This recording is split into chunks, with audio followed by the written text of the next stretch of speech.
Good morning. Good morning. I am here early this morning and I'm bringing you some hearth and kitchen and home magic today because a lot of you guys have requested more spells, magic, and just talking about, you know, things that I do spiritually.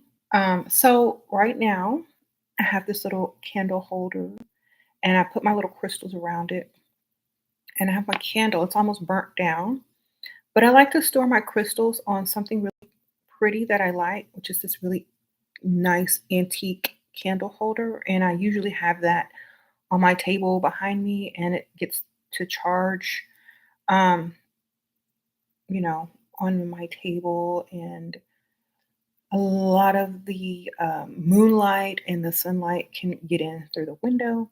Depending on what stones I'm charging, I like to use this as something that I charge with because it has gold around it and it's antique and very old. So I feel like it has a lot of energy as well as attracts a lot of energy. So I do like to charge my stones on this little candle holder plate. You can also use a candle and some herbs in there to also maybe charge with certain intentions as well. So this is one of my tricks. Now, if you don't know what a hearth is, just basically um, they used to refer to the stove or the fireplace or center of the home as the hearth. So if you use a lot of candle magic or you like to use your stove or your fireplace a lot, um, or work, in the the area of your home where everyone gathers. That's called hearth magic. So I use a lot of hearth magic mostly during the winter and early spring because I burn a lot of stuff. Instead of throwing a lot of trash away, if it's burnable, we'll throw it in the fireplace and burn it. And also, having a fire in the house, a lot of times, whether it's candlelight or a fireplace, also creates an energy um, and attracts, you know, um, warmth and closeness. And also, like, I get a lot of junk mail. And so, a lot of that stuff I don't want, and I don't want to add to the garbage. So, you can use a little trick where you take your junk mail and maybe write on the envelope an intention or something that you want or something, and you work your magic there and then put it in the fireplace. And you can add some dried herbs and things like that to the fire to kind of boost that. So this is some mint right here. This would be good for prosperity. If your house is like in a little bit of chaos and you want a more calming energy, you can burn some lavender or some sage to get rid of that negativity, but make sure you add another herb to what you want to replace, whatever you're cleansing. So, like, I would suggest adding lavender or some mint for prosperity and peace. So, I have some herbs drying right here. I like to dry them on my table because the sun and it's kind of shady right there though, but it gets a lot of the heat, so it dries my herbs faster. So you can throw those in the fire, or if you have a fire pit outside, if you're more of a outside, because it's spring, you can use that. Or you can make little bundles like I did for my garden, and you can also just burn these around your house, or throw them in the fireplace with a fire, or some cardboard or trash that you're burning. Smells so good. Yes, I made this from my garden. This is just some sage, mint, thyme, and a little sprig of lavender, and just some twine that I bought. So, like, if you don't have a fireplace, use your barbecue pit, baby. You can use a barbecue pit in your backyard, or you can use your stove if you have a burning stove and just burn stuff like little pieces of paper. Um, or you can get one of those chimneys that go outside and they're made out of clay, and you can use that. I have one of those outside as well that I really like. So yeah, hearth magic is more of magic that you do around your house to um, bring in abundance, peace, and things like that. So I've been doing. a lot of home type hearth and kitchen magic and things like that, making stuff that I grew in the garden. Y'all probably seen this in my last video. This has been refrigerated. That's why there's a lot of condensation on it, because I like to keep these cold. You know how like on those beauty channels, they use like the little beauty refrigerators to keep their toners and sprays in? Well, I do that the same thing for my little infusions and tonics, and I should have a whole separate fridge for that, but I don't. So hopefully maybe I'll get a smaller one. So this you can add to your bath water. You can use this as a facial toner. It's just herbs, flowers, and things from my garden infused, and just it smells really good. You can add this. I like to add this to my bath water. You can even add this to tea because it's drinkable. There's nothing in there that you can't ingest. So that's why I keep it in the fridge so it doesn't go bad. I also added a touch of little bit of alcohol to preserve it. You could probably add a little bit of apple cider vinegar as well if you want to drink that or preserve it a little bit. So that's what I have going on. And also, like before winter, if you do have herbs, you can dry them out and crush them to make your own teas. So hearth magic, home magic, kitchen magic revolves around a lot about, preserving things and getting them when they're ripe, putting your intentions in them before you dry them out so that you can have all these for the winter. So I have a lot of rosebuds in here and flowers. So just gonna like mesh these up. You can even use this for potpourri or making oils. You don't have to ingest them if you feel like you don't want to and you prefer fresh. But if you want to make your own, definitely dry them out before, winter sets in. Or if you have an abundance of like fresh, you can always dry some out and store them for later or use them in spell work. Because a lot of times we can use them as incense. We can burn them in the fire and make the home smell good. We can add some essential oils to them and put them in a little oil burner and allow the scent and the intentions to go throughout the home. And so I like to do that sometimes, or put them in my candles, sprinkle them on my candles with a little bit of intention every time I light a candle. So a spiritual bath, of course, yes. I see some of y'all adding in. Feel free to add in whatever you like to use. That would be fine. So I also like to make fresh tea. I try to do this daily from the stuff in my garden. But I'm gonna bend this down and show you guys some of my fresh tea. So in here I have vervain, I have mint, peppermint, and I have some rosebuds and a little bit of tea that I added in from a tea mix, a dried tea mix that I already had just for the flavor. But the majority of this is fresh from the garden. I just picked it literally 10 minutes ago. So I like to have fresh mint from the herbs, flowers, and things like that that I grow in my garden so that I can get the benefits of all my hard daily work of watering and making sure the garden is tended to. So I have my little teacup. I'm going to pour me some tea. When you have this type of loose tea, definitely use one of these unless you like to have the loose tea loose in your cup. But just to catch anything that you don't want floating, a little tea strainer is always recommended. And that's what I just used. All right. So now you have this lovely cup of fresh tea. And sorry, y'all seeing everything on the floor. Yeah, y'all got a sneak preview, okay? I forgot. Okay. And there's a little bit of honey. You can use agave, honey, sweetener, whatever you choose at the bottom of my cup that I already had in there. So I'm just going to stir that in. And have my cup of morning. Let's see. So as you can see right here, I have some flowers that I also picked from my garden. And so I have like the ability to create flower arrangements every day, which is why I started my garden.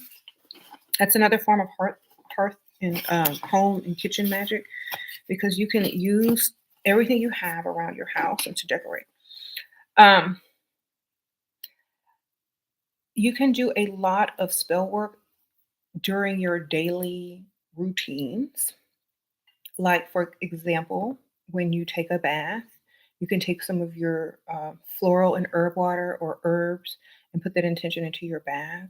When you make your morning tea or afternoon tea or evening tea, if you don't have a garden, you can buy stuff from the grocery store and put your intentions in your tea. So everything is almost a walking, intention, spell, manifestation, or gratitude towards whatever it is that you are, you know, trying to put out there. So for me, this tea is a calming tea, also a prosperity tea.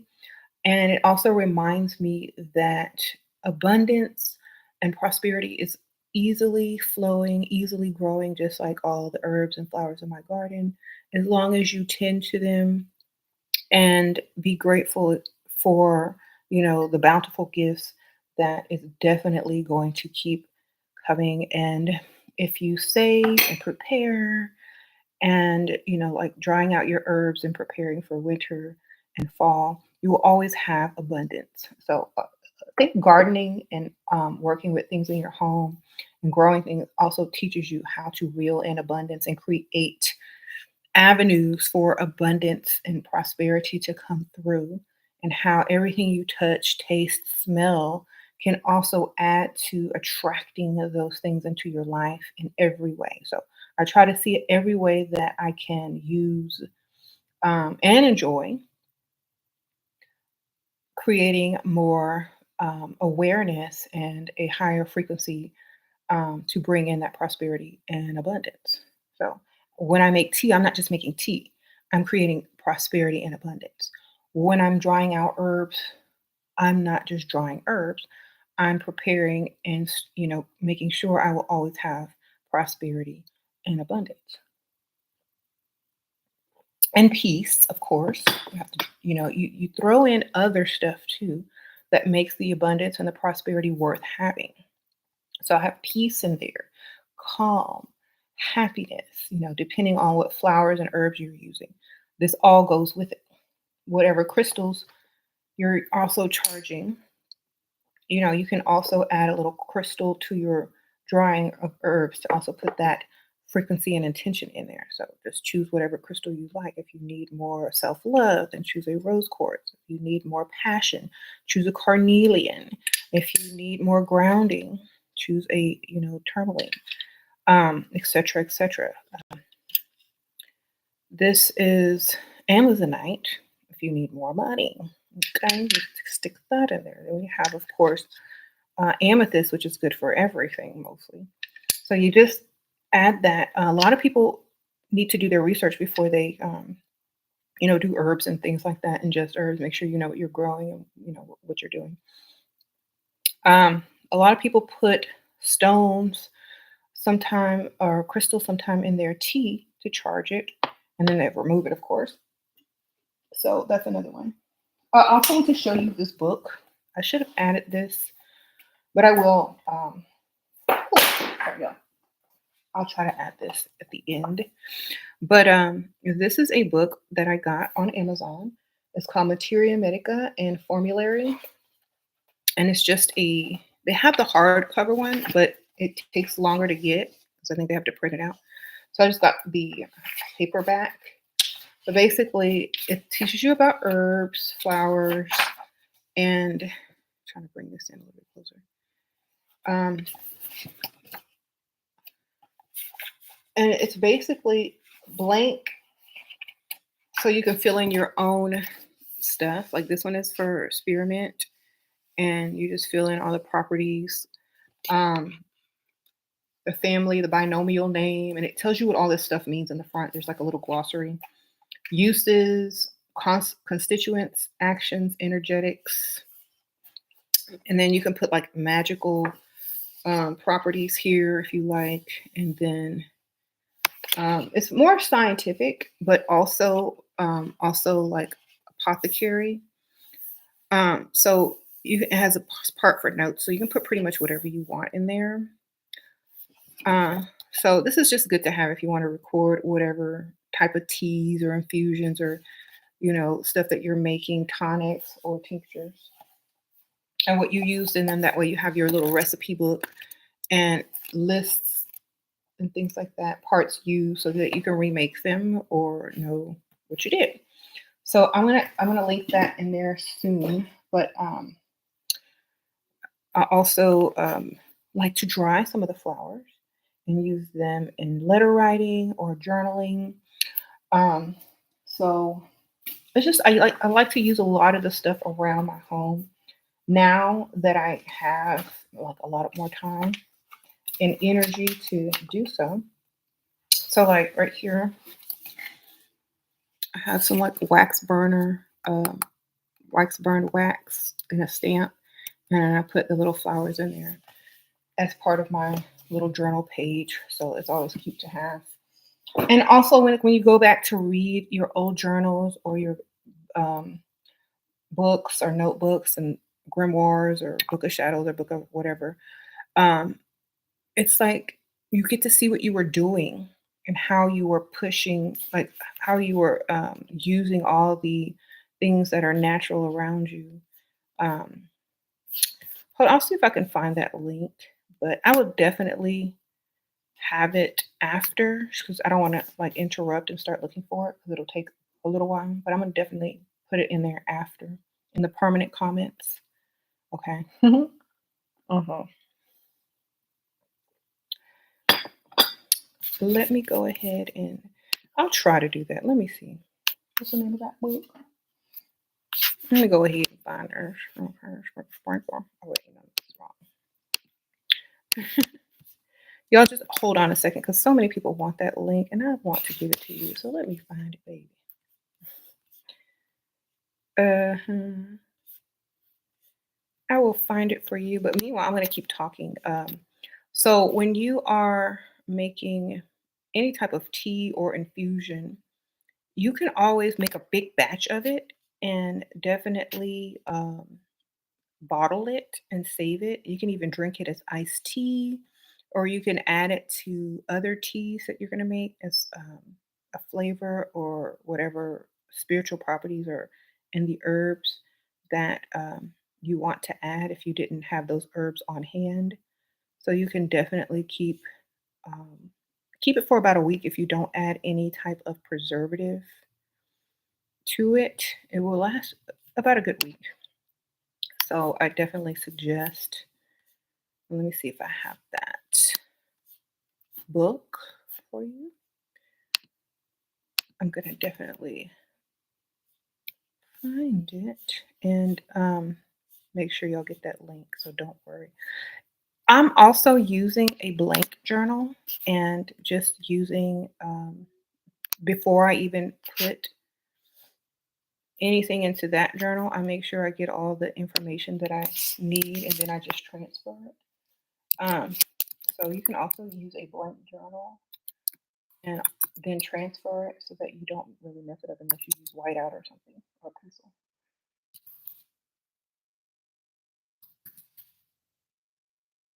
Trying to find excuse me, some tea. I also have some tea, iced tea over here as well. When I run out of my other tea, then I can just drink my iced tea. Okay, I found it, you guys. Yay! I'm also going to add in a few more books so that you guys can also have it. Okay. Here I go with the link. 1 second.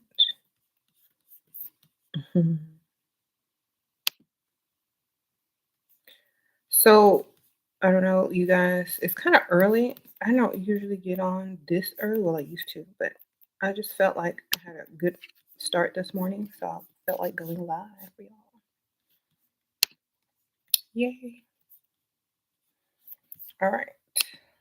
Let me go for this now. It's kind of running slow because I'm streaming. So y'all going to have to be patient. Okay. One sec.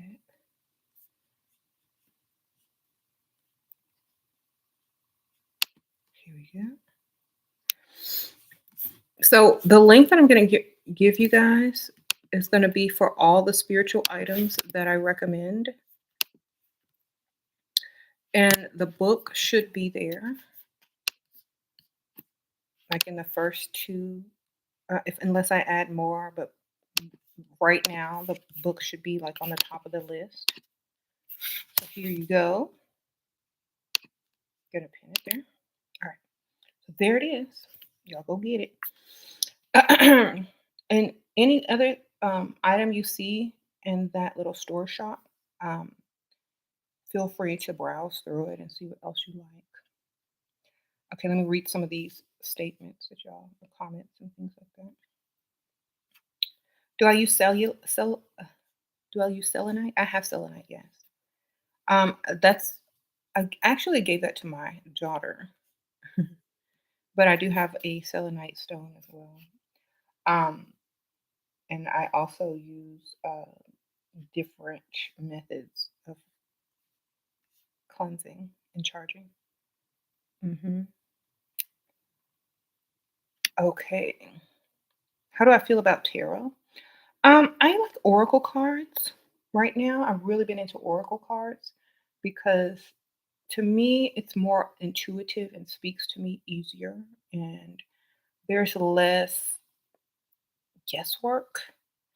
I mean, tarot is good if you are on that path, but right now I think oracle cards are kind of more refreshing. It is spring. I think tarot is when you really need a more guidance and influence. And right now, I feel like I don't. And I feel like oracle cards are more just a suggestion and maybe like a lighter touch versus tarot. To me, they're much more fun too. I have, yeah, let's see. I have a bunch of oracle cards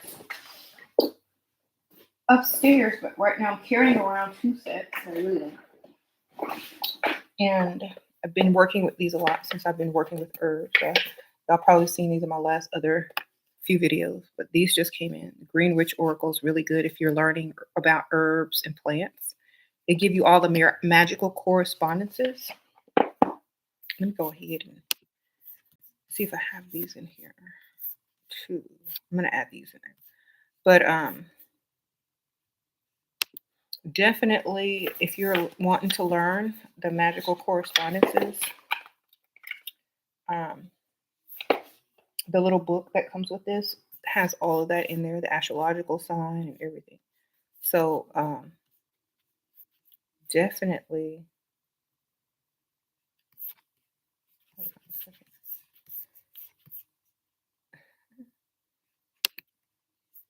Hold on. You know how like when you try to buy stuff on Amazon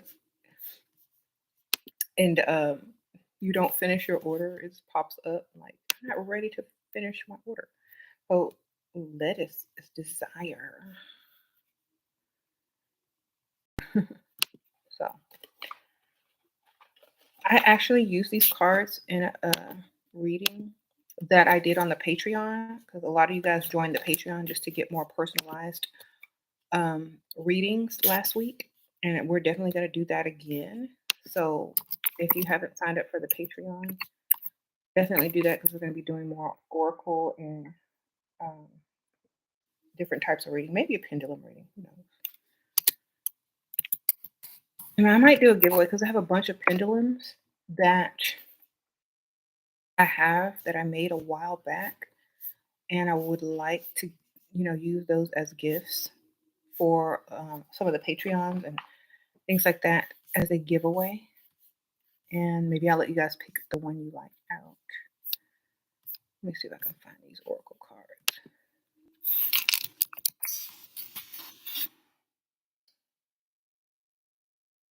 Um, Sometimes they're not listed unless you just like really search. But I'll put some similar ones in there. They might already be in there. Oh, I found them. There we go. So those will be on the list too. So just click the same link that's listed and it should be there too. All right. So the kitchen witches. So I've been doing a lot of research, and when I do this, like I like to sit outside in my garden or at my table.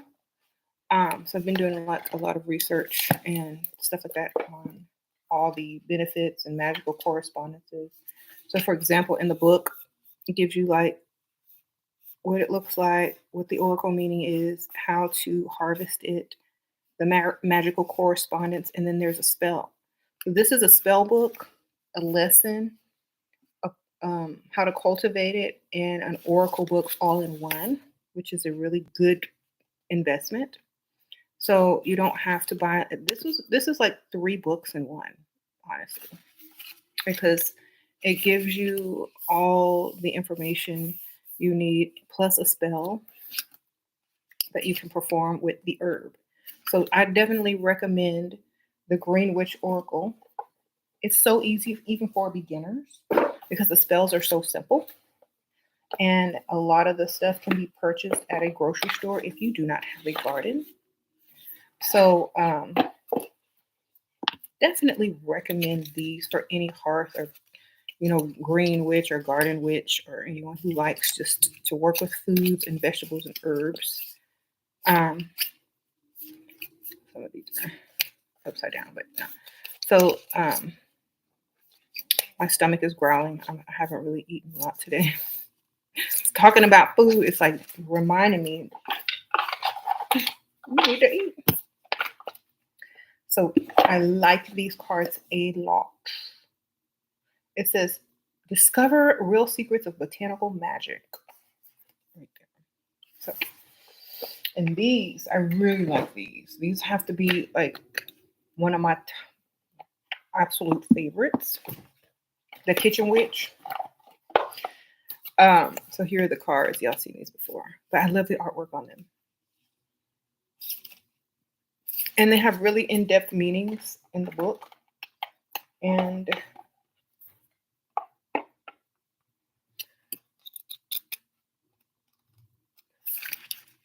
it's created by an artist and author, 2 women. So you'd be supporting women business,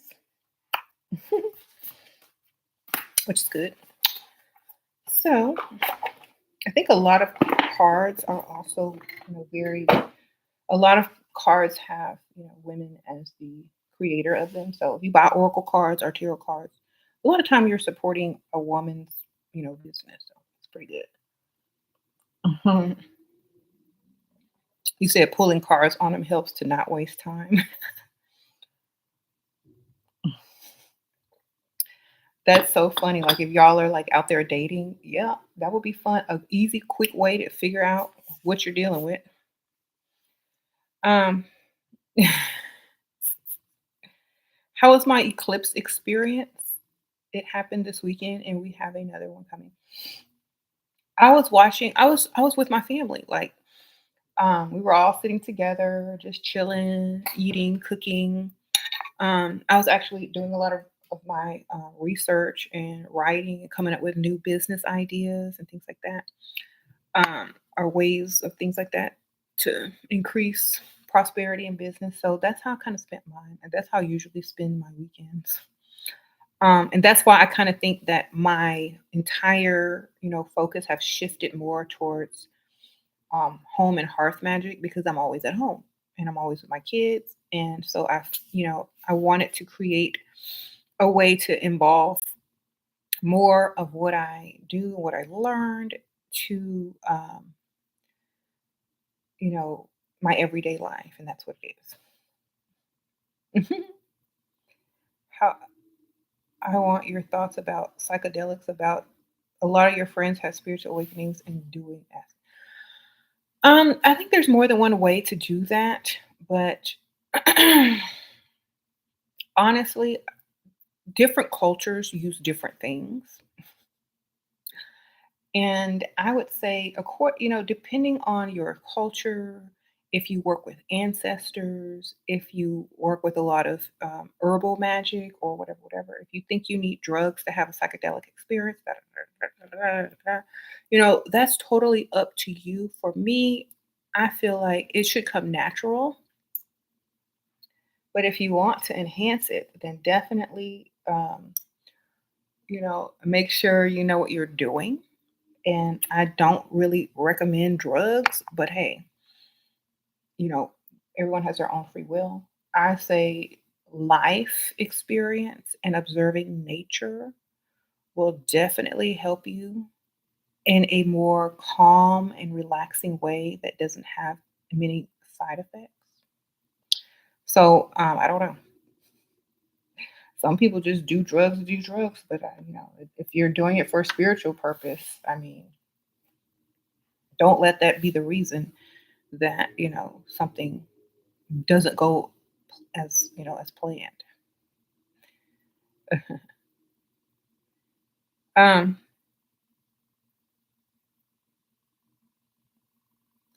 let's see, but honestly, to each their own.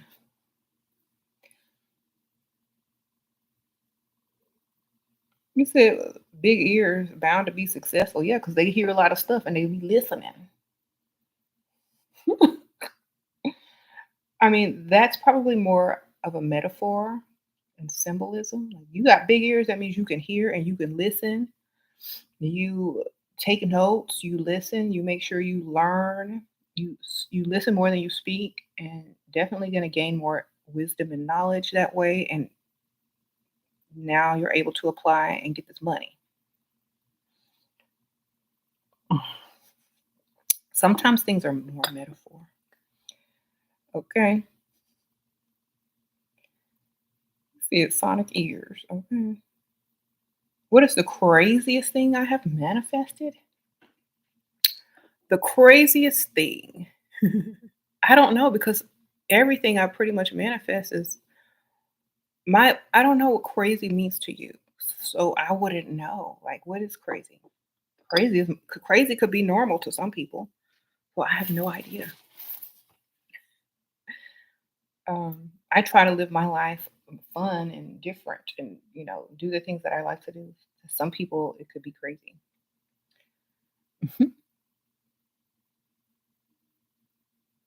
I don't know. So I think people's definition of normal is very different. So everybody's definition of crazy is also very different. But the life that I have now is very different, but calming and also normal in a way.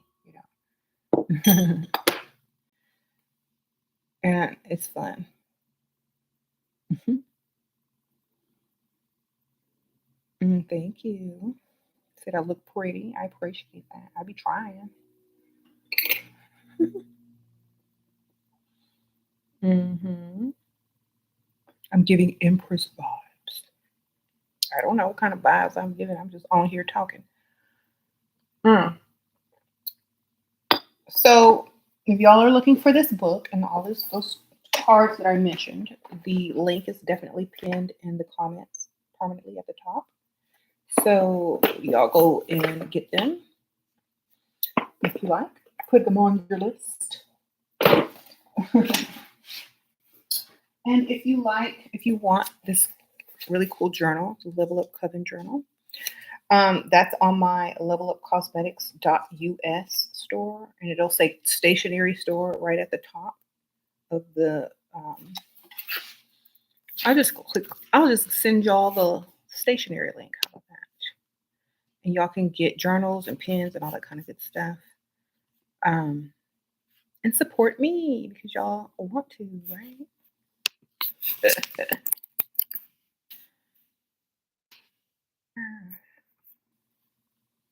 So let's see. And I'll give y'all a coupon code too, because y'all deserve a coupon code. Let me see if I can find it. Zing. I have a lot of different links that I have to go through before I can find. Oh, here it is. Copy. Sorry if there's like noise or rustling. So this is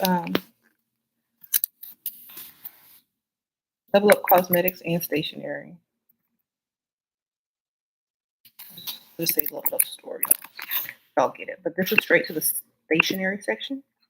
So y'all can get y'all's journals, pens, wax, anything y'all need. Have stationery paper, sticker packs. So I've been writing a lot of like information and stuff like that on my stationeries and teas and herbal infusions and stuff like that, recipes, and like just things like that on some of my stationery. And this is actually from the Writing Witch, this paper that she sent me, and I use it to write about things, or some of these are poems or how I feel and magic and blah blah blah blah blah.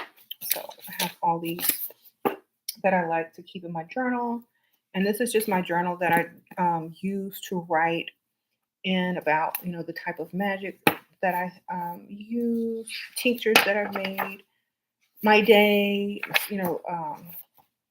what I've noticed. A lot of people use different journals for different things. So this is more my magical journal, what I see in every day and how I use everything spiritually, magically, and manifesting and things like that. So that's what that's for. And so I have a lot of different journals for different things because I don't want to put it all in one, so it's like all messed up and confusing. Sprinkle, sprinkle. I The wax is a sealing wax, darling. You light it and you seal your envelopes. I wouldn't put this on your leg. Don't do that. Use it for envelopes or journaling or scrapbooking. Definitely don't recommend put that on your skin, child. All right.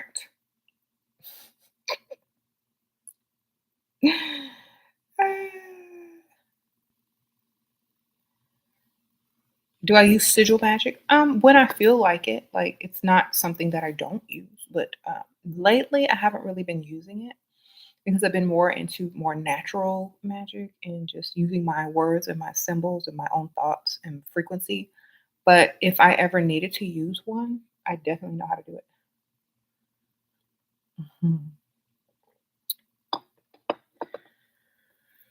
Mhm.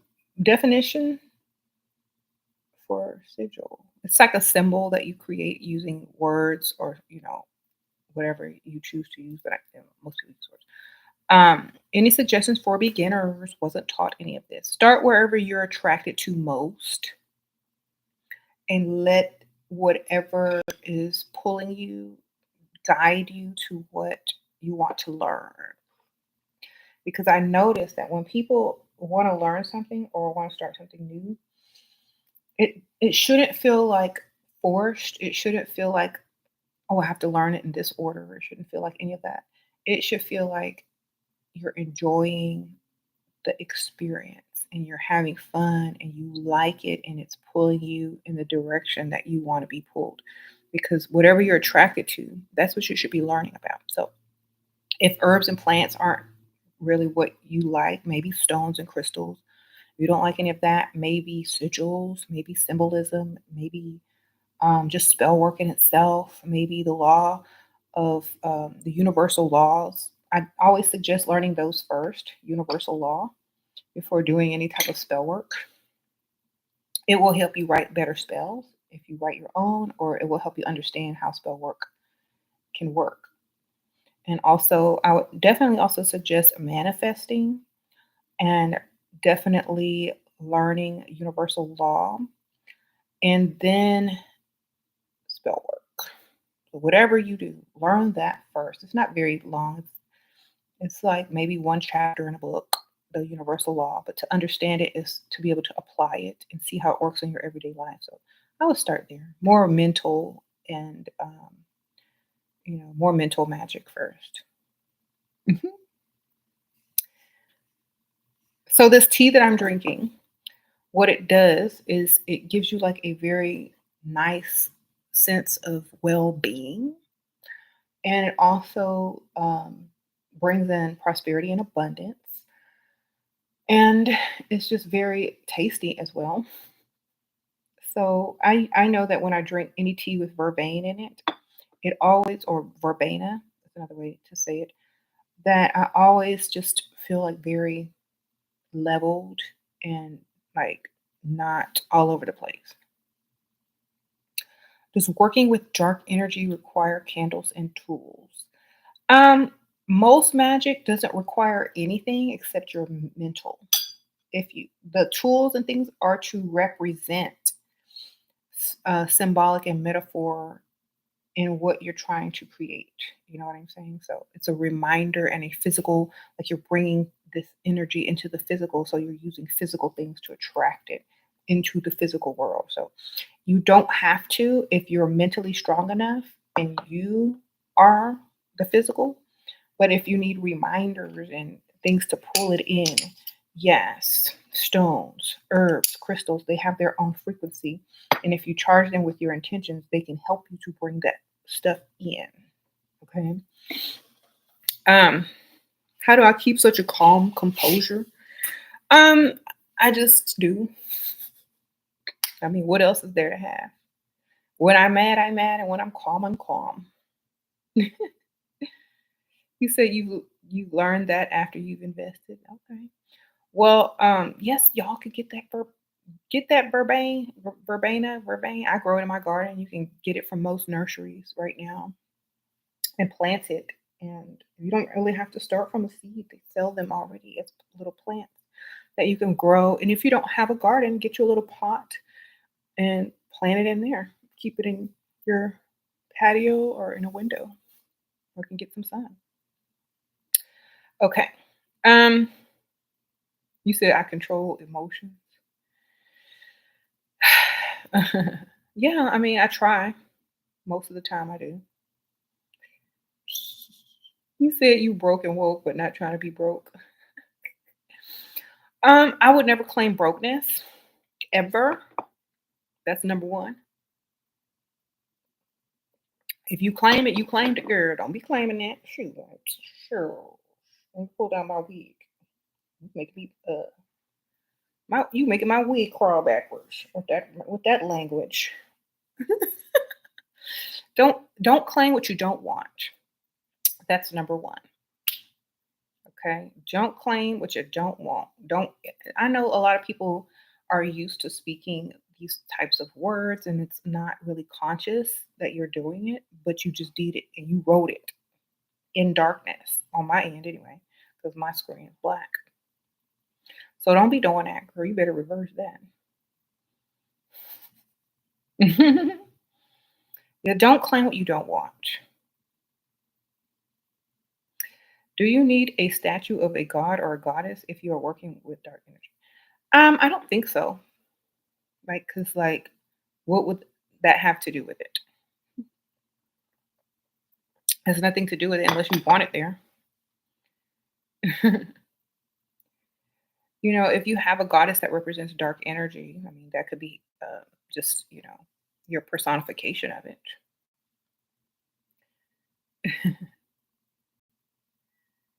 Uh-huh.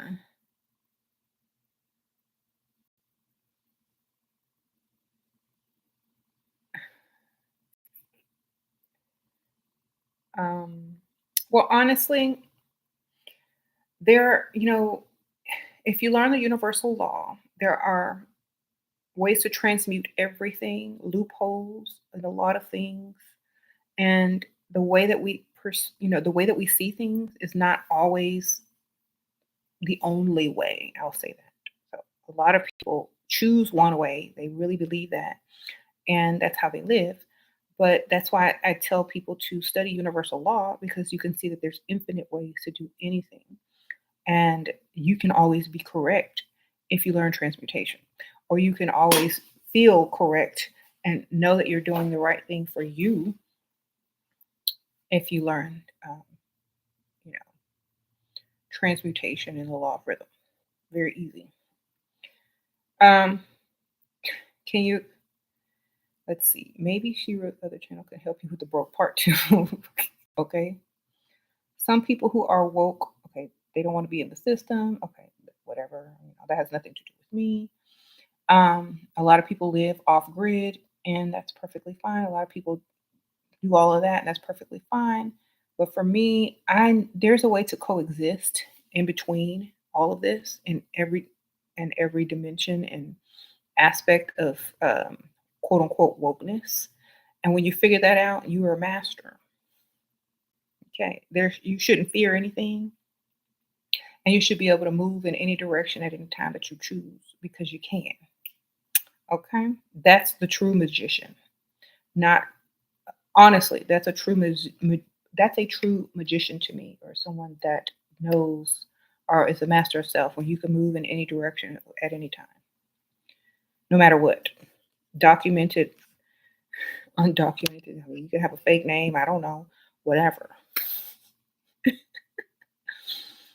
So definitely look to a way to master self in whatever it is that you're trying to accomplish. And that's another thing, like reminders around your home about what it is that you're trying to achieve, or not even trying to achieve, but represent is definitely helpful. So if you have goddesses or things like that that you agree with a lot of their characteristics and traits, having a goddess picture or statue doesn't mean you worship them. It just is a reminder of what they represent, and maybe you like what they represent. So a lot of people choose to worship, choose to honor, choose to emulate, choose to use as a reminder. It doesn't matter how you work with them as long as you understand that you are the master of your own, creation in life. Um, tips for self discipline: busy yourself and make sure you have um, something that you really want to see materialize. And, if you can see something subliminally and subconsciously, your mental will shift in order to get you there. So maybe a physical manifestation of whatever it is that you're trying to get to will help your discipline a little bit more. Mhm.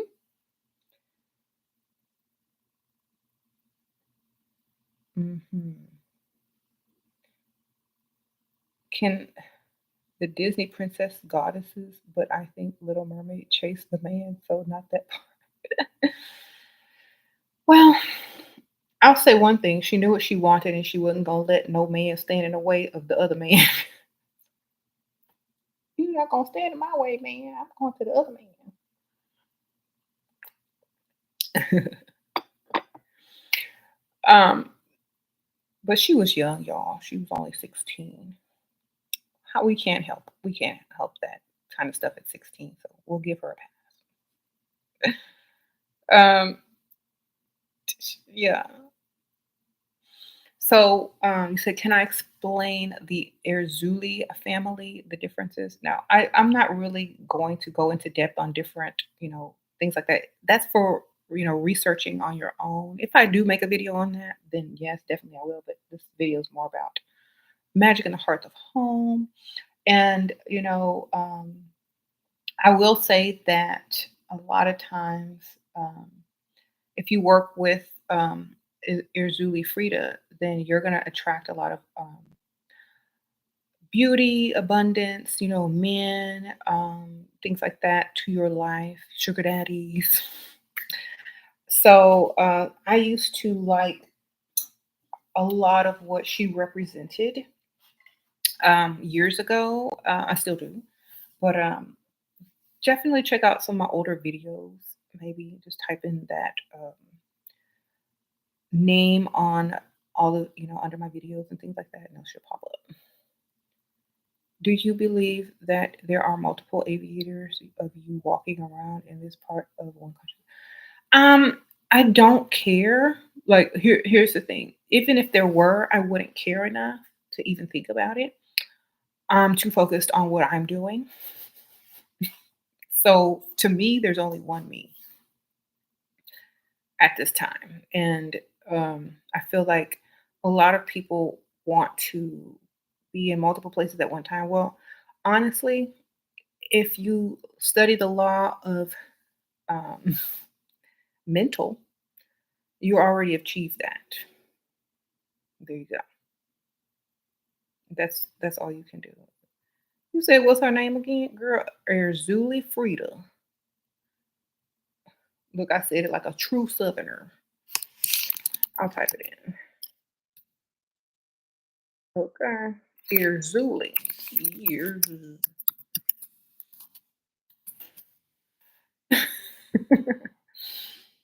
Right. You'll see a lot of altars dedicated to her with a lot of pink and like light blues and stuff, and pink flowers and roses and candy and girl, yeah, gifts, perfumes.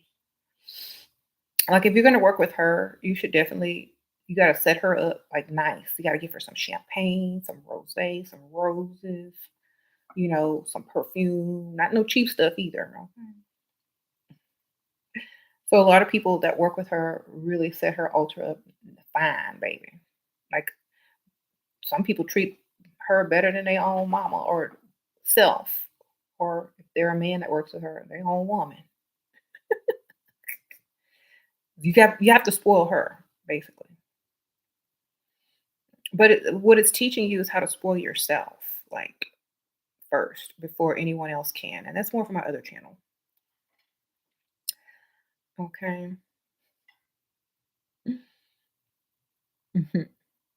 How to expect more, how to not want less in life, like um, and that's kind of like I wanted a lot of the ladies from my other channel to make their way over here eventually if they were more interested in a lot of the spiritual aspect.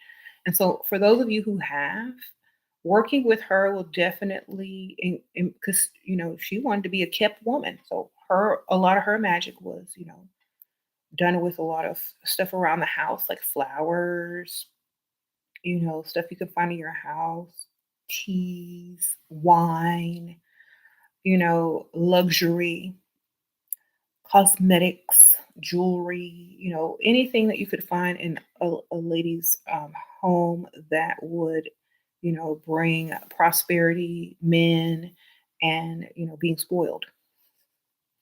So definitely you can use this more in your vanity area of your home, in your maybe your bathtub, and work with her. Maybe make a floral water dedicated to her. Find out what herbs she likes to work with. Maybe we'll do that. And like things she likes to drink, which is champagne. Maybe you can put a little champagne up in there, have a little champagne bath, and just be all extra and feel how she feels and how she vibrates so that you can attract those type of, energies within you, you know, that you deserve to be pampered and treated that way. So I have some stuff coming out too that's really going to go well with, what I'm talking about right now. And I'm just trying to wait, but it's so hard because I want to get it all in one package so that you guys can all have it in one package rather than wait and then put a little bit out at a time. So it's, what's my Cash App? You want some Cash App activity? Okay, no problem. Here's my Cash App, y'all. I definitely like Cash Apps. So I appreciate that. Um, and another way is that I like to do is to emulate or create a space where you can feel that energy and have it within yourself as if you are, you know, creating the same lifestyle as Erzulie Frito did. If you don't know her story, like, she was well kept, very spoiled, and she liked finer things. If you brought her a gift as a man, it better be something worth having, or you get thrown right at you. Sort of like a gold digger. So get what you want. And for those of you guys who don't really resonate with that, Erzulie Dante or Dante, however y'all pronounce it. There's different ways. I'm Southern, so I'm pronouncing it however it come out. And no disrespect, but she works more as a mother figure and protector and of the home and things like that. So if you're more geared towards, something like that, working with her is also good. I have statues. I used to have statues of her too, and that's really good for creating a peaceful home, a harmonious home, protecting your children. So you can work with different aspects of, this type of, sorry, goddesses and things like that. Uh-oh. Thank you, Brandy. Sprinkle, sprinkle. I appreciate you, girl. She sent me the cash app. Um, is sleep paralysis like death? No, I think it's just sleep paralysis. Exactly what it says. It's self-explanatory.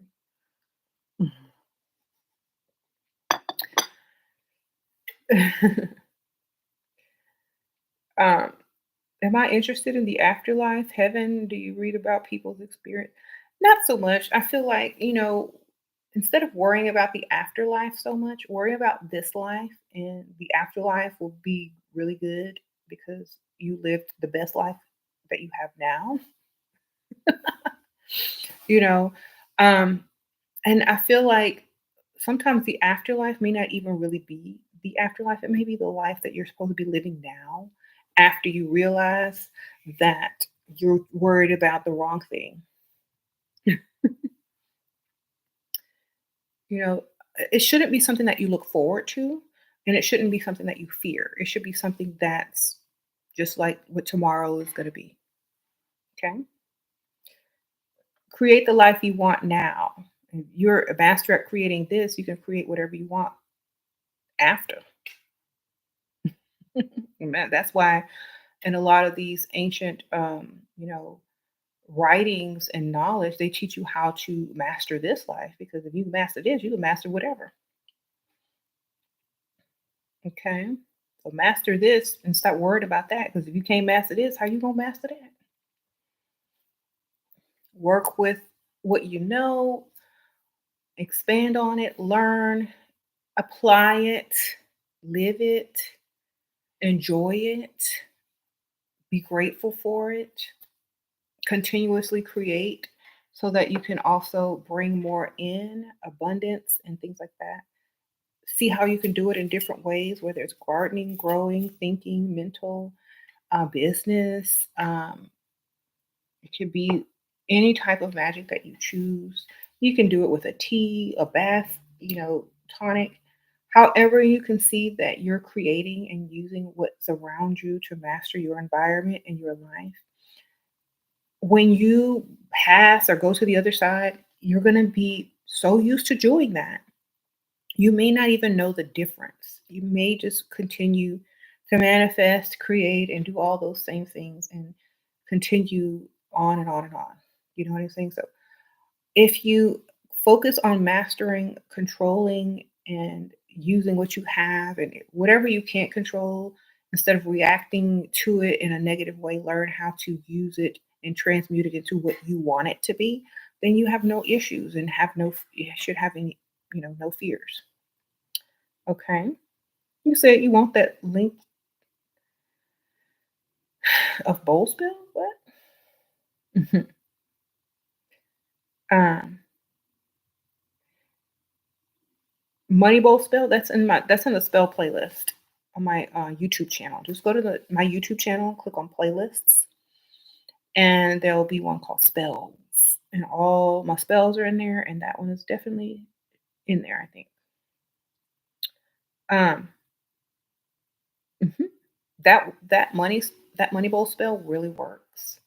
So what you would do is you would take a bowl, and I at first I had herbs in it, and I put some money drawing oils, peppermint oils, mint oils, basil oil, bay leaves, mint.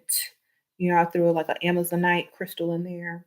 And then every time I would pass by, I would put some change in the bowl, or a dollar in the bowl. But eventually turn it to it can turn into a jar. But you just throw your money in there, or any money you find on the ground while you're cleaning. um, every day you can sprinkle a little bit of, like dried peppermint, or basil, or any type of money drawing herb on the top of it, and continuously add and add and add to the bowl. And then it will manifest into you adding prosperity, financial prosperity into your life every day, and it will physically manifest. So it is a really good way to, do something daily to add to your prosperity. It worked for me. I'm trying to tell you. Okay. So, definitely have one, even if you don't want to put money in it because you don't carry whatever, you can just use herbs in place of the money because it represents prosperity. If you just want to put a dollar in there and just keep adding the herbs and whatever, that's fine as long as you remember to do it and that you are continuously adding to it. But I definitely think the frequency of money is definitely making it stronger. So if you find something on the ground, some loose change, you know, definitely put that in there. Or you can have a separate bowl for that if you're like a clean freak. But I think, sometimes magic is messy, and but it works. Or plant a money tree and water it daily or weekly, or however many times you need to water it, or talk to it daily, or give your intentions daily. I have a money tree, and it's growing. And plant it wherever you want it to grow. Wherever you want. A lot of people put them near their doors, or their front door, so that it's like a symbol for money always coming into the door. Okay. Um, what is the best money spell? That was the best money spell you ever did, and you recommend that video to people who ask you about money spells? Oh, thank you, girl. Appreciate that. Yeah. It is one of the best ones I've done too. Okay. Shira, how to protect from energy vampire men, especially some you work with. Um, I feel like vampire men are definitely based on how you react to them. So I definitely feel that by your reaction to them takes away or gives them power. So if you act unbothered, if you stay calm, if you don't let them bother you, or arouse any type of conflict or anger within you, then they can't do anything. So um, I feel like anything that calms you or relaxes you should be in place, or just simply ignore. You can make you a tea and put it in your little thermos and take it to work, or your little coffee mug, and bottle some of your vervain tea or your lavender tea, or whatever calms you down, a CBD oil pill. I don't know, child. Whatever keeps you calm, and take that and stay unbothered.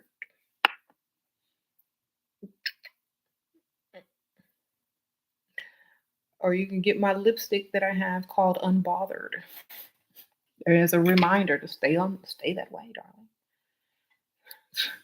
It's on levelupcosmetics.com. Yes.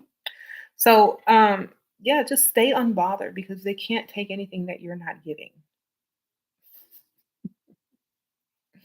You have to be willing. Um, Let's see. Do you still do spells? Not for other people. No, because honestly, I don't do spells for other people. Y'all either learn how to do them yourself or, you know, I don't do them anymore for people because people are crazy.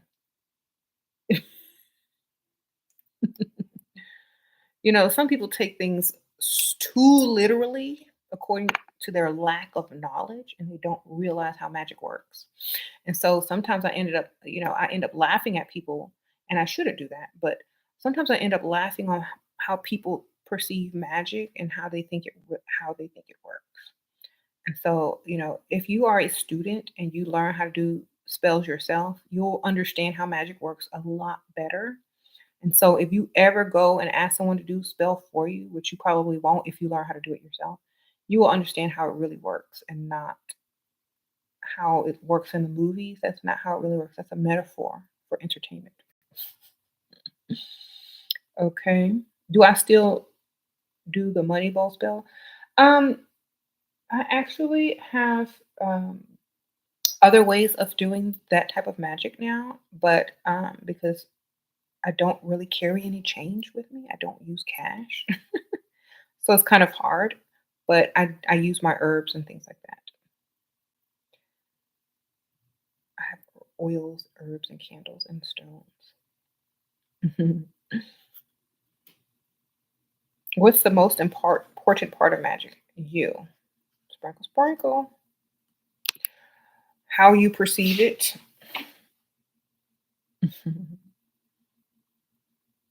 Thank you for all the knowledge and speaking life into us all. Sprinkle, sprinkle, girl. Um, so I also like incense. Like I have some money drawing incense that I have, and I like to burn that as well. And it just, you know, definitely something you can also do. You can order those from my store, Dark Realm Online Occult Shop.com. And it's in the permanent description. So you guys can also order some from there in bulk too if you like. Hmm. Do I have any special spells and rituals for a new home? Um, Make it your own. Personalize your home. Maybe go in every room and set your intention for what this room is going to be best for, or what you want in that room, um, the energy in that room to be. Maybe make you a spray or an incense or whatever, and put your intention in it, and spray it in that room, or burn it in that room, or just speak it into that room until you get more things. Candle in that room. I would set a candle in each room. I would light an incense in each room and maybe put maybe a spray in each room for what I want the intentions of each room to be, not the entire house, because the entire house is not the same. It's different rooms. So in one room, you want to be more entertained. In the other room, you want peace. In another room, you may want more privacy or, whatever, or passion or, understanding or whatever, or money, like if you have an office. So you can't do it for the whole home. You go to each room and you create a specialized intention for each room. That's what I would suggest. Um,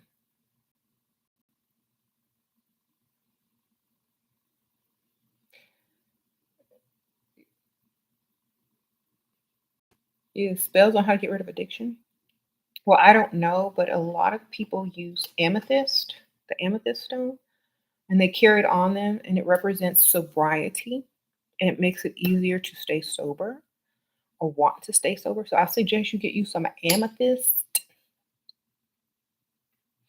and maybe use a replacement for the Mary Jane, like maybe if you're used to like literally smoking, I don't know if y'all smoke vape or do edibles or whatever. I don't know because I don't smoke weed.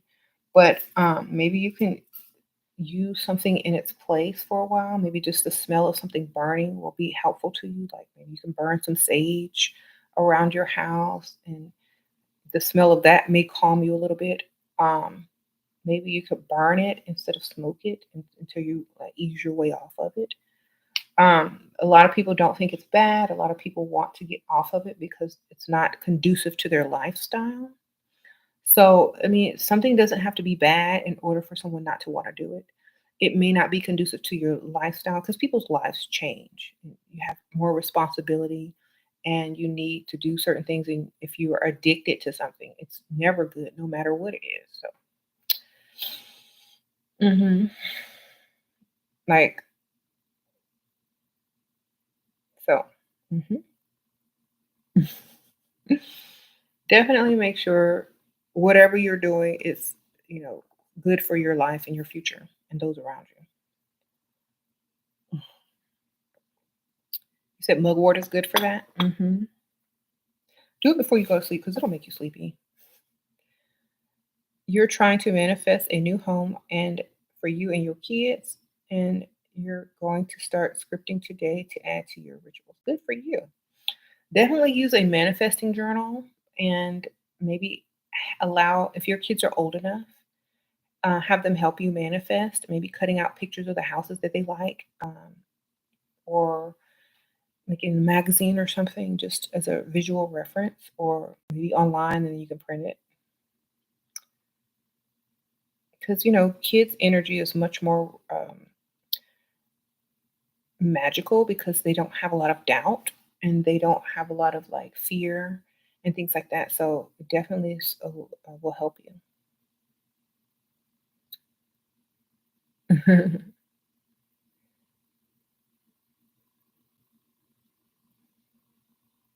So, and it's very possible. You just have to do what you got to do. Sprinkle, sprinkle. You said what I get. I'm not a dog person, y'all. Uh, okay, I have a garden. I'm working on that. I have kids. I'm not adding nothing else to the mix, baby.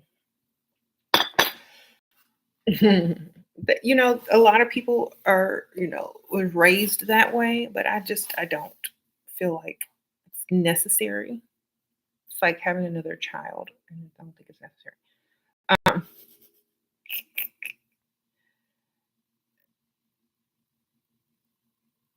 you said, or was it a Mandela effect, or was it?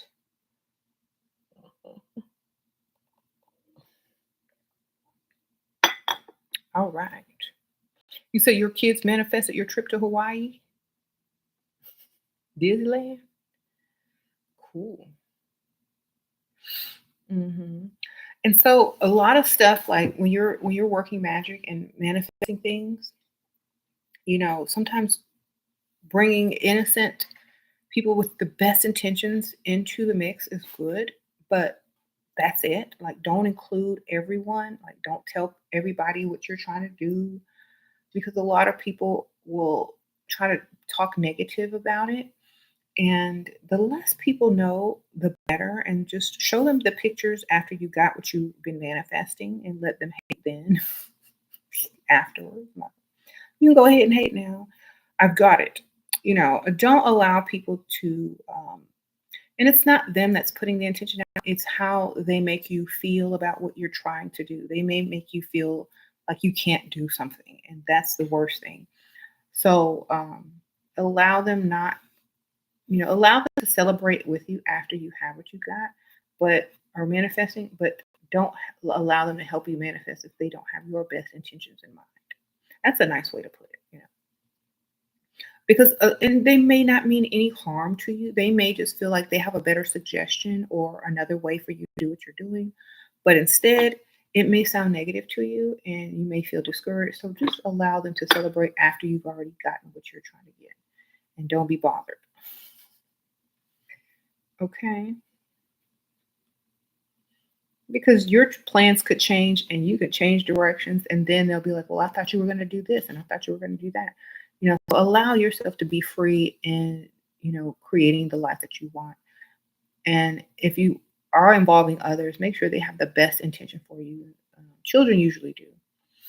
So that's probably why most people tend to, tell people that they trust or that they know have the best intentions. Okay. How to manifest so that it will stand the test of time. Just manifest as if you are thankful, and being thankful and having gratitude for what you have done for yourself always stands the test of time and beyond.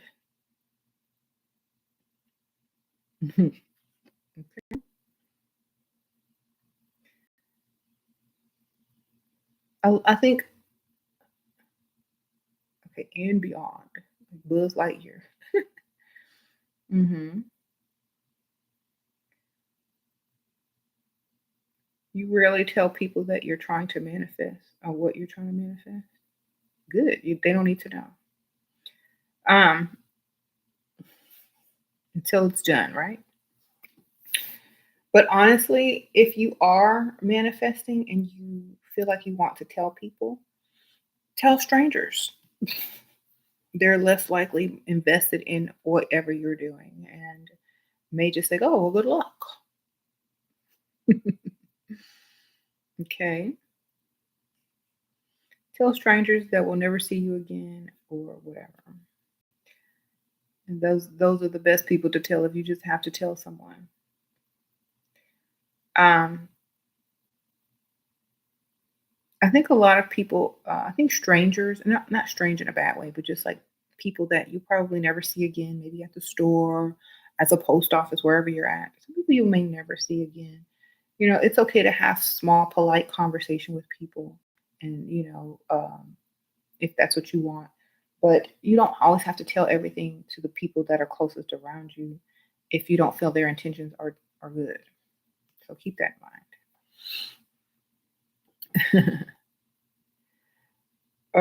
You said strangers are called strange. So I also think that's a reason why a lot of people get readings, and because they don't, or they want to confirm, or they want to make sure they're on the right path, and they don't want to talk to their family or people close to them about it because they feel like they're going to discourage them. Sometimes they already talk to people about it and they have been discouraged, so they may, do a reading for, reassurance sometimes. But honestly, if you are already sure, then it should be as well as done. You know, that's it. It should be as well as done. But sometimes I guess a lot of people seek that extra outside approval, which is fine. Um, but don't hang on to it so tightly. Allow yourself also the freedom to change your mind if you so choose. A lot of people will get a reading from someone and live by that reading as if it's like set in stone, which it is not. So that's another thing to do. And a lot of people will refer, well, my reading said this, and that. But what do you say? Because the last time I checked, people were more powerful than any reading, you know? I mean, you're more powerful than any type of reading because you have the ability to create and manifest the life that you desire and the life that you want and the life that you want to, you know, to create. That's all up to you. So, a reading is to reassure yourself when you are in doubt, but not set in stone or something to hold on to as a way of, not embracing change or a different path that could lead you somewhere even better. So, don't always, depend on somebody's reading or your own reading as set in stone because it's not. That's why you can shuffle the cards and do a reading right afterwards because it's not set in stone. Okay. Um, and a reading can change from day to day. And a reading can change from how productive you are in a day. You know what I'm saying? So that's just something to stay aware of. A reading can change on the people when the people around you change. So also keep that in mind. That's why I think people should learn how to do their own, cards or things like that. A lot of people use runes. They can do tea readings. They can use oracle cards, pendulums, whatever they choose to use. And the magic is stronger in your home because you spend a lot of time there.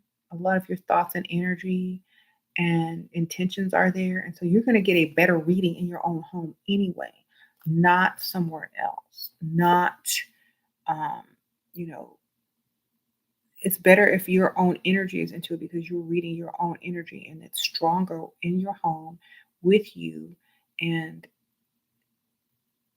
you'll get a better result. So that's why I always say learn how to do this stuff yourself.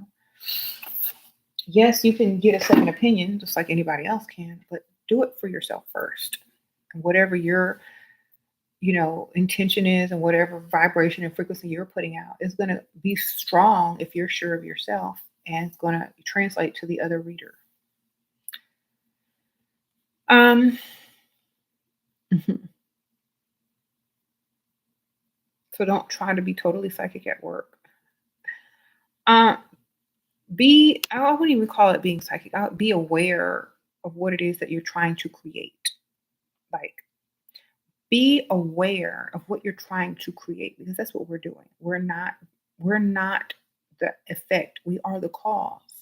If you are the effect, if you're looking for effects, then you are not the cause. So keep that in mind. That's, the law of cause and effect. If you're not the effect, then and you're looking for the cause, or you're looking for if you're not the cause and you're always complaining at the effects, then become the cause. That's what I meant to say. That means if you don't see what you want, manifest it, create it, find ways to get what you want. Don't sit there and say, well, I don't have this because of that.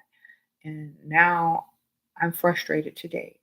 That's the result or the effect of not being the cause of what you want. So be the cause of what you want. Like I said, bring your tea to work. Be the cause of you having a good day. Be the cause of you staying unbothered. Be the cause of you constantly thinking about ideas on how to, create more prosperity, financial abundance in your life. Instead of, when you're on a break or waiting around or sitting in the car, maybe have a notebook where you jot down ideas on how you can do this and how you can do that to earn more or save more, whatever it is. You need to use that time, that energy, those intentions to create the life that you want. Not worry about what's going to happen, but how you're going to create the life that you want. That's the best way to do it. And that's why I think if you use hearth magic and kitchen magic and working in your home, you create everything in your home. You create how it's decorated. You create how the food is cooked. You create how you garden and how your garden looks. You create how your furniture is set up. You create your altar. You create how your room is decorated, how you make up your bed, or how you put your pillows. You don't just hope for the best. You have a system. You have a way of doing things. And that should be how you navigate and create everything else on the outside of your home too, as within, so without. Okay, that's how you do it. So, starting in the home will get you to see.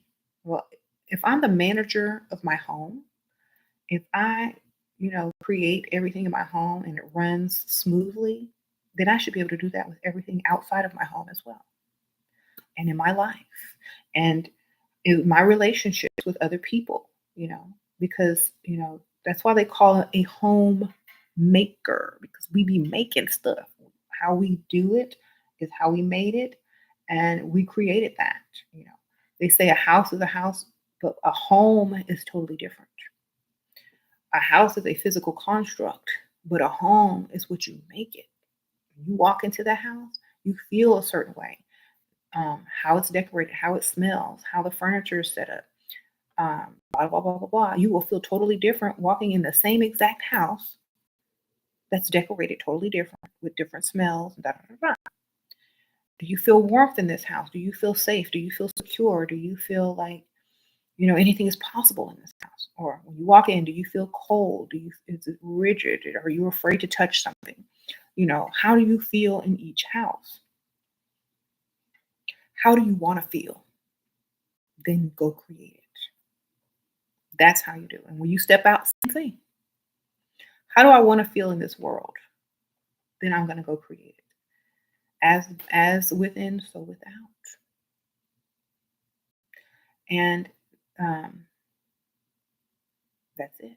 Just go create it. Like, start with your car. Your car leaves out of your home, so start there. You know, do you have the car you like? Is your car comfortable? Is the air setting good? Does it smell good? You got the right air freshener? You know, you like what you know, how you feel when you drive it. Okay, now you're into the world. What paths do you take? What streets do you drive upon? Do you like the scenery on this street? Do you like the music you're listening to? Do you like the places you're going? If not, change it. Okay. Um, I do need some new air freshener in my car too. I'm gonna take some essential oils out there, and I have like a little essential oil air freshener with like a little pad that you just soak it with the oil and put it on the vent, and it blows out. Or you just get a regular old air freshener if you like the scents of those too. It don't even matter. So start with your home, then the clothes you wear, the car, the music, the ambiance there, the places you're going, so on and so forth, the people that you're visiting. Um, if you don't like the place you're going, find something positive about the place that you're going to like and look forward to, no matter what it is, even if you got to bring it there. If you hate work and da da da da, well, bring something to work that makes you at least feel comfortable there. It could be a picture, it could be your little bottle of whatever tea, it could be a bowl on your desk with some herbs in it. We call it potpourri, baby. It could be some, you know, some perfume that you spray or some air freshener or whatever. I don't even know. It could be you sneaking off to watch this YouTube channel when you're supposed to be working. Whatever it is, make sure you have it there so that you're not entirely miserable where you're going. If you have, like, if you're able to bring your own coffee mug or, you know, bring your own little tea set it on your desk and make your own tea at work. They have those little plug-in teapots and whatnot. Make your own tea at work. Girl, if you can sneak it in, just some little alcohol. Some people do, but you know, do what you got to do. Um,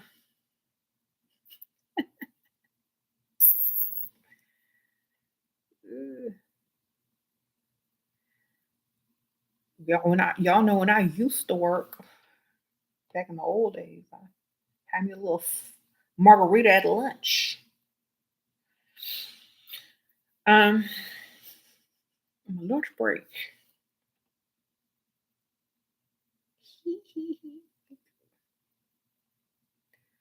Make life what you want it to be. Now don't get fired.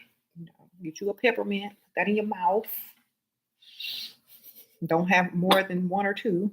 And go back to work happy.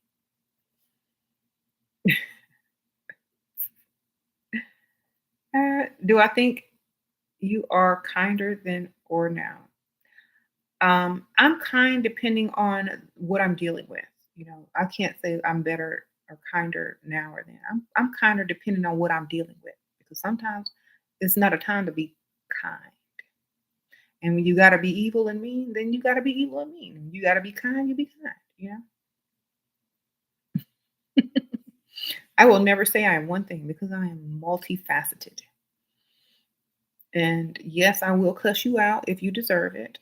Yes, I will talk about this and that if I feel that it is necessary. And that will always be a part of who I am because it's my freedom. You said work made you numb. How did you stay beautiful for your what? But how did you? I didn't work very long. Sprinkle, sprinkle. I figured that out early in life. Sprinkle, sprinkle.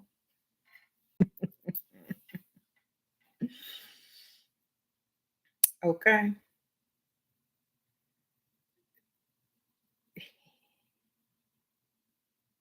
You said there's a song you have to be cruel to be kind. Okay. Yeah, I figured out how to not to work very long. Y'all know. Y'all know that. My other channel. Mm.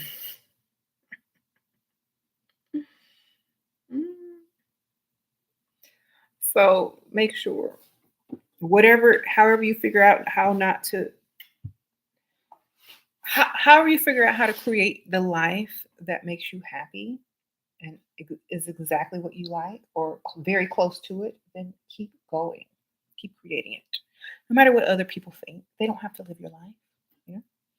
And start within your home. Start with yourself. Start with your home. Start with your car.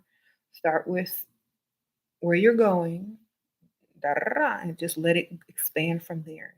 You will definitely see how you're creating your own life.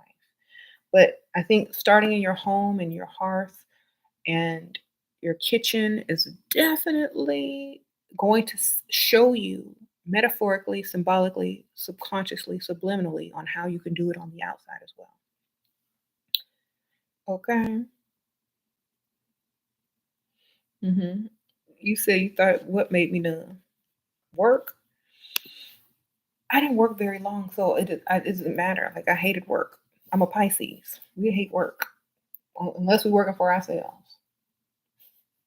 We like luxury, and we like the fastest, easiest way to get it without doing the most work.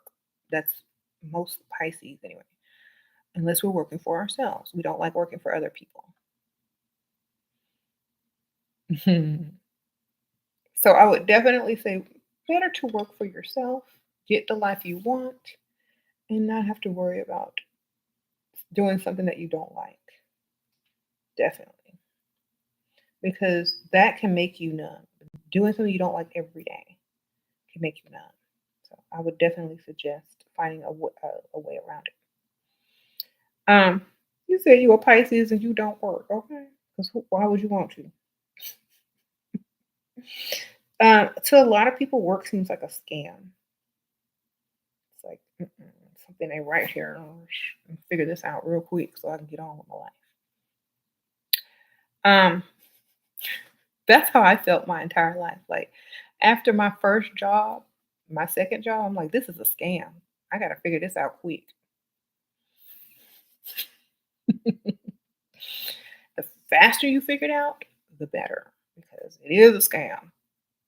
Okay. The faster you figure that out, the better you live. And it doesn't take a lot to figure it out. It just all it takes is your intention. If you don't want to work, you will find another way to get paid, baby, or a better way, or a way that takes less energy, time, and effort. Because you're always going to have some type of work, but is it going to be working for yourself or working for someone who's only going to pay you a fraction of what you're actually doing? So I say figure it out early, or if it's already, you know, late in life, figure it out at least before you die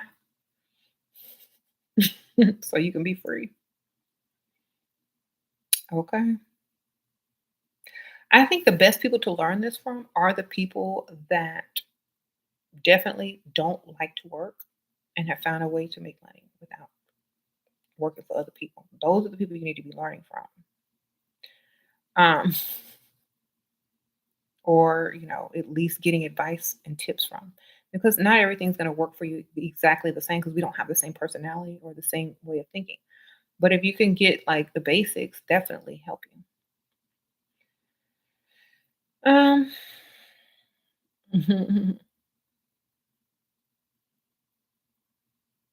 you say you a Pisces, you work, but you getting tired of it. Girl, when you get sick and tired of being sick and tired, you're gonna find another way. Believe you will. Because a lot of people have like, I can't do this no more. It's got to be a better way. And sometimes when you work and you love it, it doesn't seem like work. But if you're not reaping all the benefits, then you're still being scammed. So get your money.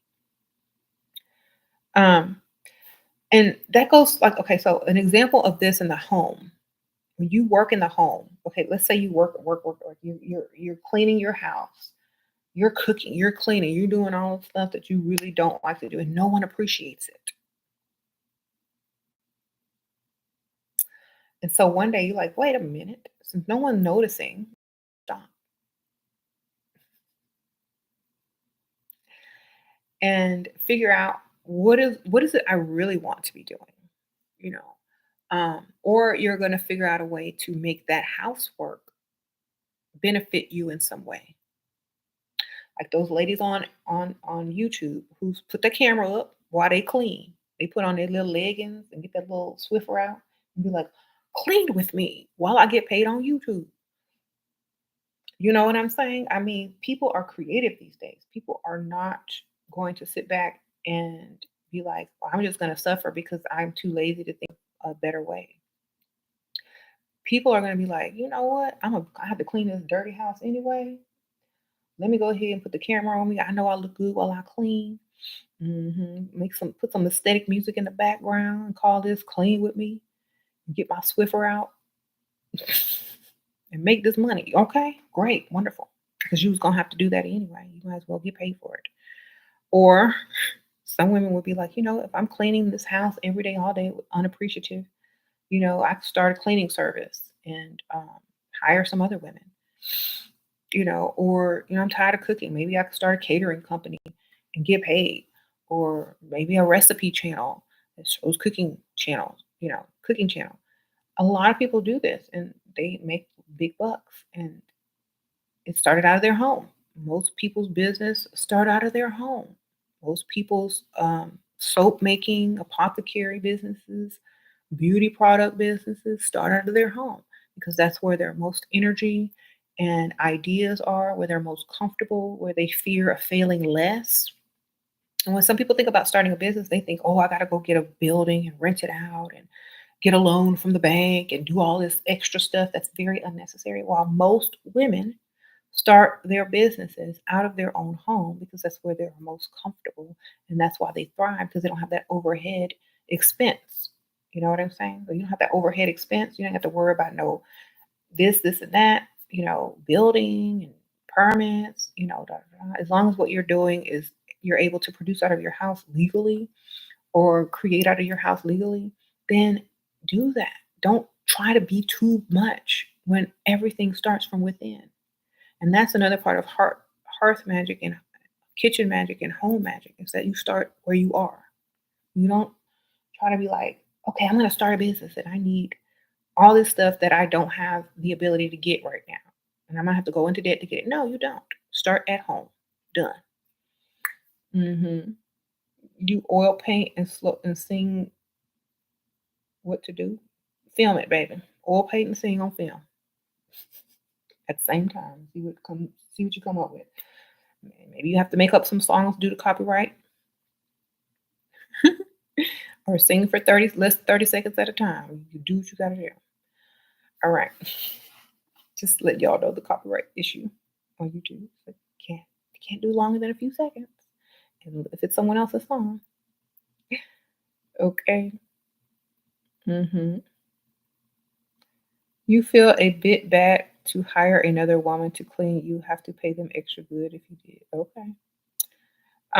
Art is fun. You never had the right materials to produce. Okay, well, produce it what you got. You don't see them people on there finger painting and painting with vegetables and stuff. Be creative until you can afford to get what you want. They sell supplies at the Dollar Tree. Right? Like that. You can get a whole pack of brushes for $1. Stop thinking what you don't have and see what you do have and what you can afford. Some people paint with their feet. Still, to feet fetish people. I painted this with my foot. It's extra. See the toe print?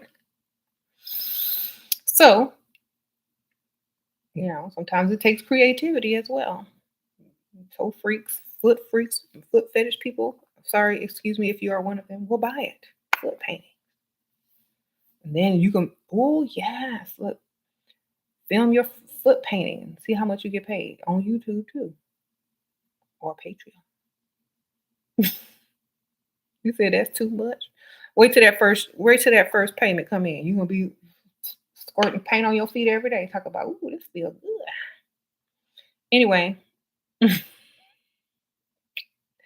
I mean, if I didn't have any other way to do it, if I was tired of getting in traffic, sitting in traffic, going to work, listening to some person tell me what to do for 3 figures on a check every 2 weeks or less after they done took taxes, I'm getting that paint. Okay.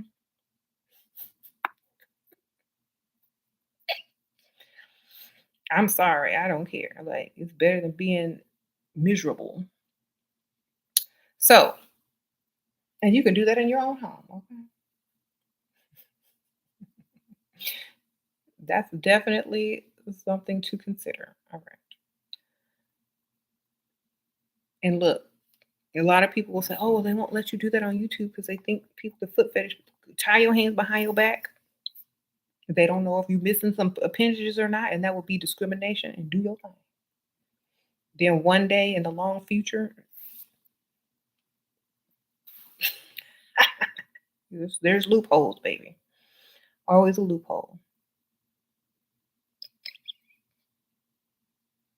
It's like we can't say that it's wrong because you don't have any other way to paint or do it. Then bust your arms out later on. Okay, sprinkle, sparkle. Then they can't say nothing. Does she have arms? Can we discriminate? Can we say this is intentional? Or does she not have any way to paint for real? Oh my goodness. See, it shouldn't even matter.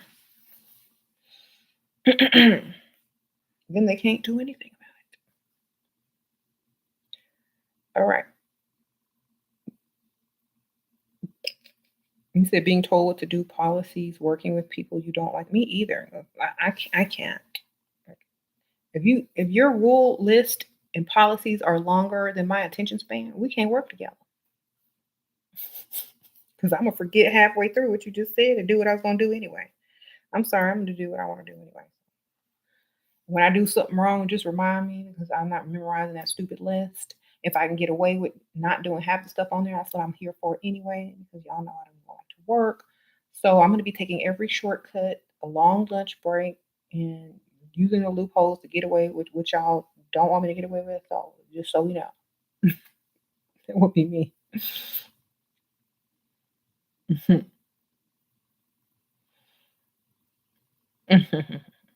You said the nightmare is that they want you to do the job of two people. Then I better get two checks.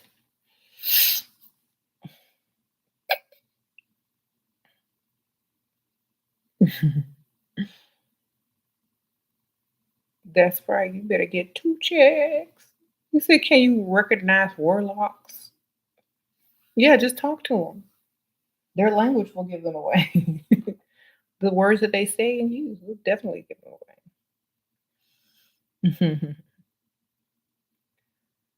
They sound like this is what I said. If they sound a little sus,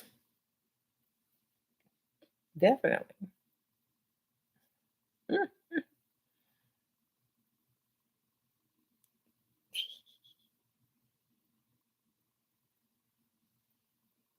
I don't even get lunch, but I think I'm being scammed. Girl, you don't get lunch? Sad. You are being scammed. You better go take breakfast too. Okay. But I didn't eat breakfast, so I need a break. You said, how about a witch? Girl, every female you see, sprinkle, sprinkle. It's like every woman can be a witch, darling. They get mad enough, their intentions are deep enough and strong enough, bam, there you go. Done.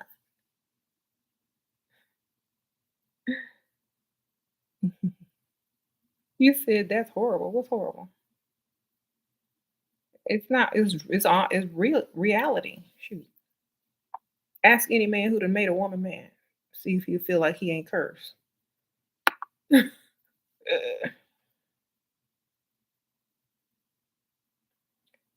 there you go.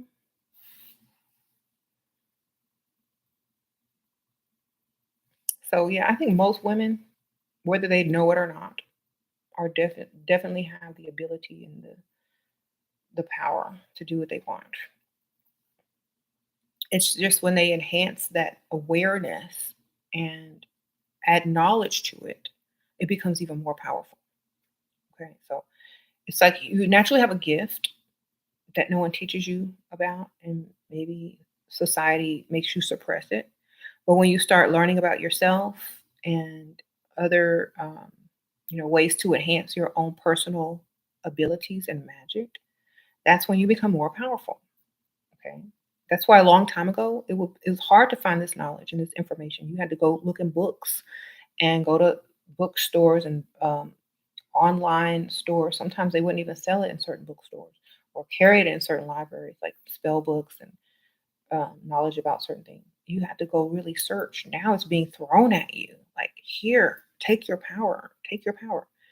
Um, and it's being glamorized so much now online. I remember when I first started my YouTube channel, it wasn't as glamorized or thrown at people, and a lot of people were scared of, magic and spells and stuff like that. Now it's all over TikTok and all over Instagram and all over, it's like being sold in like right there by the counter. You have some sage, sitting right next to the counter at the store. You have sage in stores where and candles and incense in stores where you wouldn't normally see them before. So it's everywhere now. And there's no reason why you shouldn't use those tools to enhance your own personal power and get the knowledge as well to create the world you want. Uh, a lot. What I don't agree with now, I'm not trying to be mean or biased, but what I don't agree with is a lot of these journals that are guided in asking you these stupid questions. I don't agree with those. Like there's these journals that's like, oh, it's okay. But to me, it's like if it's a journal, it should be blank. A lot of those journals try to guide you into a certain thought pattern. And if that's not the way that your thinking is going naturally, then that book is definitely manipulating how you think, what you think, putting ideas into your mind. When a journal is supposed to be a place of self expression and how you're feeling. So I don't agree with a lot of these prompted, like, write down the best experience of your life and why you're grateful for it and what weaknesses you have and like that's none of your business if you're not focused on that. Why are you creating that and bringing that up if that's not even your focus? You might just want to write about, a flower you found outside walking today that looked different.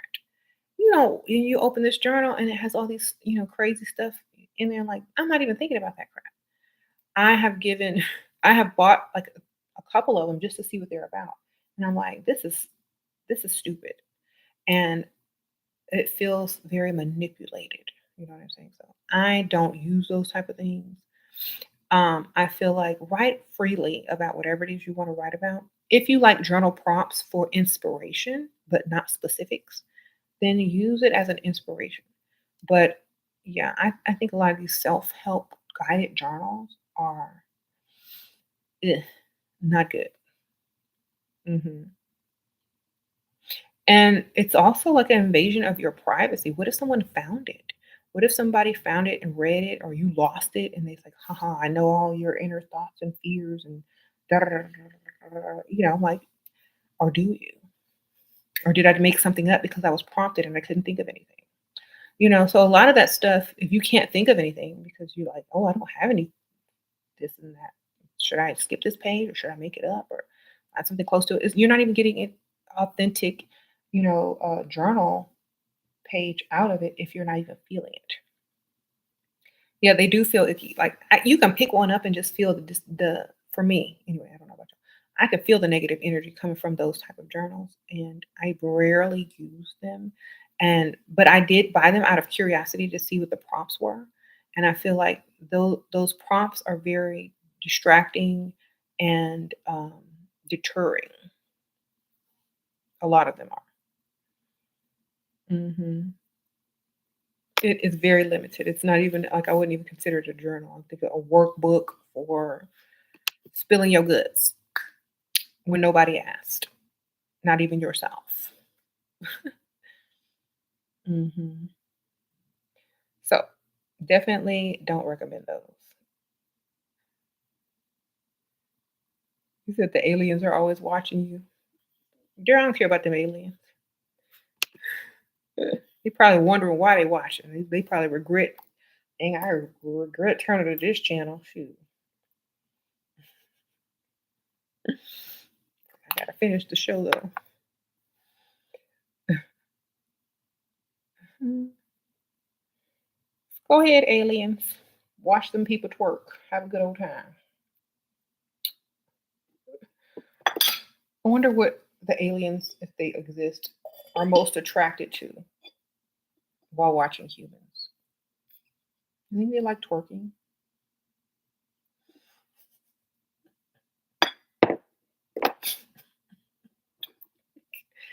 or arguments. Like, what do we like? Like, what would a higher mind like to watch?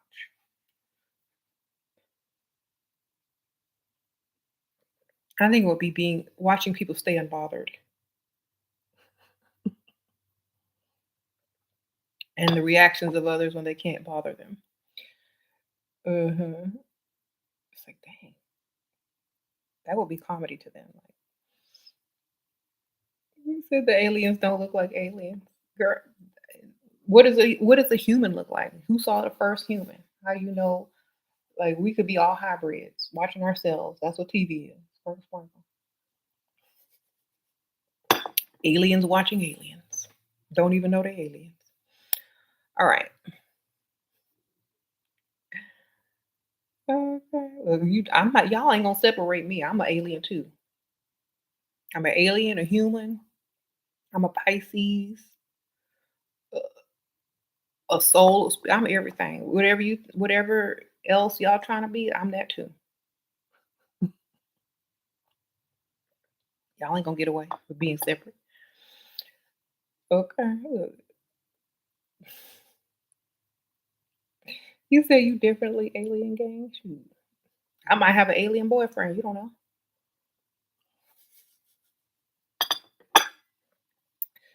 Anyway,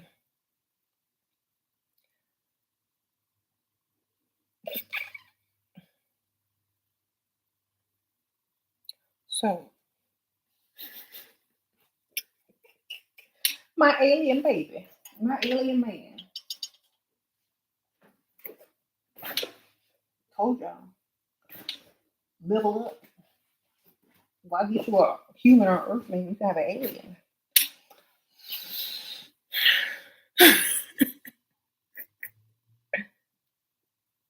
All right.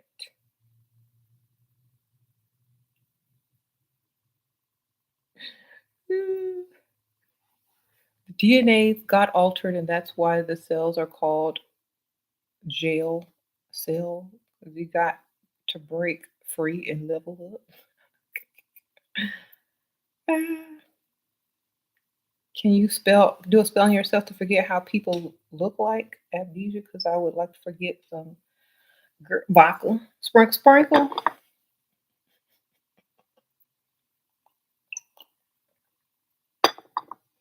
Ooh, some vodka, baby. You'll forget a lot of things with that. Sprinkle, sprinkle. Um,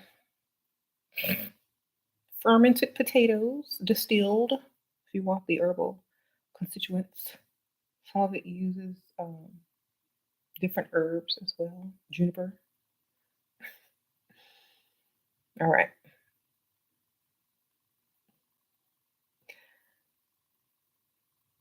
For real.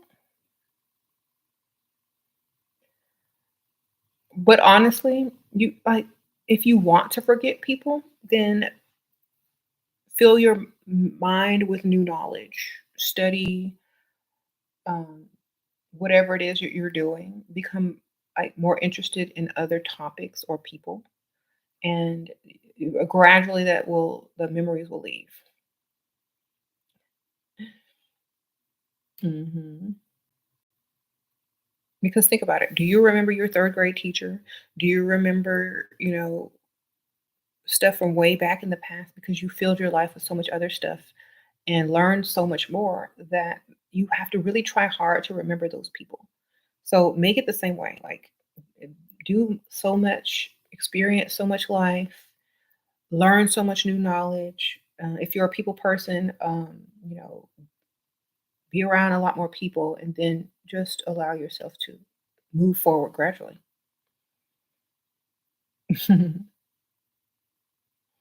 Definitely be able to do that, because if you don't, then you're always going to be trying to forget. And constantly trying to forget is a way to remember. So don't even try to forget. Just live.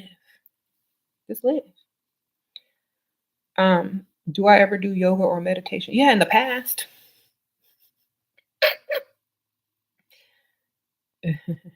In the past, baby. Hmm.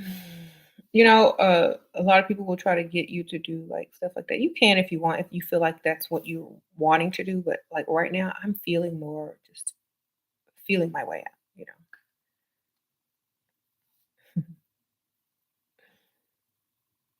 Be a sponge and soak in as much as you can of what you want. Yes.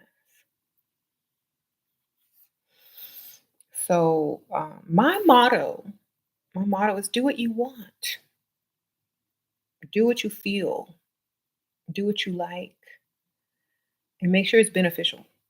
You know what I'm saying? Like, don't be stupid with it. Make sure it's beneficial.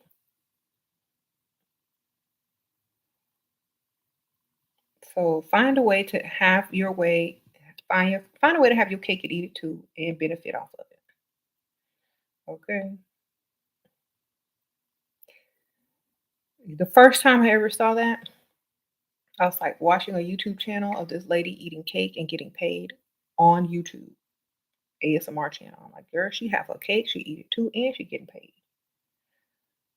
If this ain't some good old alchemy, okay. And she don't gain no weight. Dang.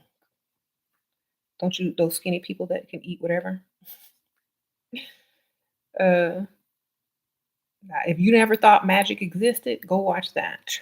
That's magic right there. You have your cake, you're eating it too, you're getting paid, and you stay skinny.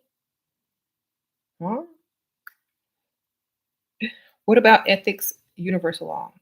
Does universal law have the law of ethics? If not, then use universal law to reason out any ethics that you may have. That's what I say. So, for example, your personal ethics may differ from mine. So we can't say an ethic is right or wrong because we may disagree. So use your own personal ethics as a way that you live your life. Personalize your ethics. Um, because they're not always going to be the same as the next person. We're raised different, we have different beliefs, we change our mind, things like that. So you're always going to have different ethics.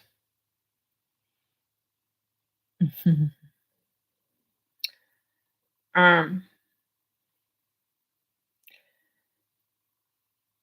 yeah. So